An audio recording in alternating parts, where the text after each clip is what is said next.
দুপুরের জন্য বানিয়ে নিচ্ছি গাজর, বাঁধাকপি এবং ক্যাপসিকাম দিয়ে একটা মজাদার সালাদ। সালাদটা খেতে ভীষণ ভালো লাগে। তৈরি করে নিচ্ছি ড্রেসিং। অলিভ অয়েল দিয়ে দিয়েছি, সিরকা, গোলমরিচের গুঁড়ো এবং মধু দিয়ে দিচ্ছি। মধুর বদলে এখানে চিনিও দেওয়া যায়, তো আমি মধুটাই বেশি প্রিফার করি কারণ মধুটাই হেলদি। আর তার সাথে দিয়ে দিচ্ছি লেবুর রস। সব মিলিয়ে আমি ড্রেসিংটা রেডি করে নেব। এই ড্রেসিংটা কিন্তু শসা, টমেটো এগুলো দিয়েও খাওয়া যায় এই সালাদ বানিয়ে।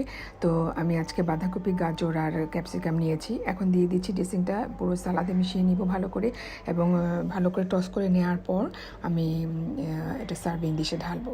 এই সালাদটা কিন্তু খালি খেতে ভীষণ ভালো লাগে। তার যদি ফ্রাইড রাইস অথবা পোলাও অথবা খিচুড়ি যে কোনো কিছুর সাথে কিন্তু এই সালাদটা ভীষণ যায়। তো হয়ে গেল আমার সালাদ। আমি এখন সার্ভিং ডিশে ঢেলে নিচ্ছি এবং আজকে দুপুরের জন্য এটা বানিয়েছি। যখনই এরকম বাঁধাকপি, গাজর থাকে এগুলো দিয়ে চেষ্টা করি মজাদার সালাদ বানাতে।